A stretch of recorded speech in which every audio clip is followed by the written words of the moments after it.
What's up, YouTube? Welcome back to another video. Well, another Life Changers video.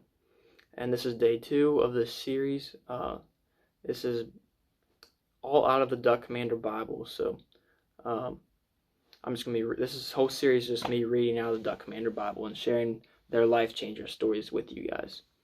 And this one is called The Ripple Effect. I really like all of these. This is why I started this series, because they're just amazing testimonies that I think everybody needs to hear, honestly. They're powerful. And so this is written by Al Robertson, one of the Duck Dynasty brothers, if you guys aren't familiar with them.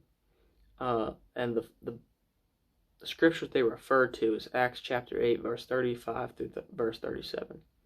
And it says, Philip opened his mouth, and beginning at this scripture, preached Jesus to him. Now as they went down the road, they came to some water, and the eunuch said, See, here is water. What hinders from me being baptized? Then Philip said, If you believe with all your heart, you may. And he answered and said, I believe that Jesus Christ is the Son of Man. So that there is Acts chapter 8, verse 35 and 37 for you, or through 37. So, and here's the actual testimony. Ben was a 19-year-old who had experienced more than his fair share of tragedy. When he was 13, he discovered the body of his father in his home office. His dad had committed suicide by blowing out his brains with a shotgun. For years, Ben carried the burden of that scene around with him. One day, my brother Jase was invited to give a Bible study on a houseboat where Ben's brother lived on the river. Ben and several others happened to be there, and Jase shared the news that Jesus had died for them, to remove their sin and pain. His death made a way for them to get to heaven. The whole time Jase was reading from the Bible and teaching about Jesus, Ben sat still as a stem, staring at the floor. When the study was over, Jase asked if anyone wanted to give their heart to Jesus and get baptized in the river. The owner of the houseboat said, Let me think about it. That was pretty much the sentiment of the group, although Ben still hadn't moved or said a word. Jase sensed that Ben was wrestling with what he had heard, but he didn't push it. Jase thanked his audience for the chance to share his faith, and then took off for downtown Monroe, Louisiana. You can imagine his surprise when he looked in his rearview mirror and saw a sports car racing up the road, closing in on his tail. He wondered who the crazy maniac was who was driving like that. Jase pulled over to avoid a collision, only to discover that it was Ben behind the wheel. Evidently, the message of the Bible study had reached Ben's heart, and Ben didn't want to wait another minute to get right with God.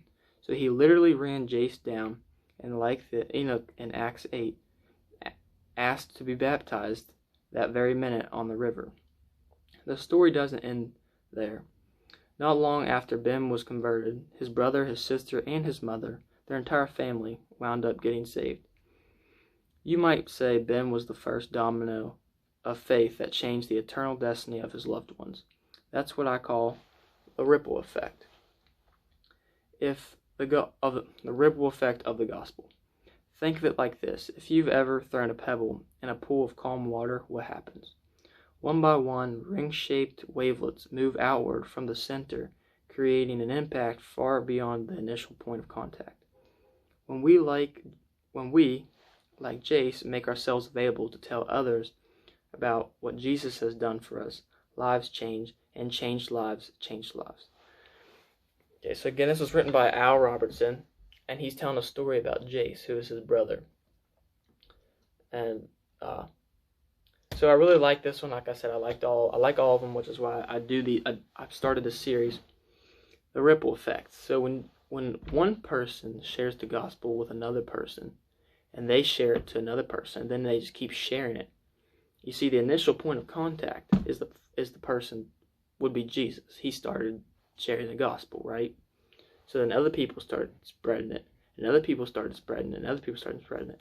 So if more people just share the gospel with other people, the more the gospel is going to get around to other people.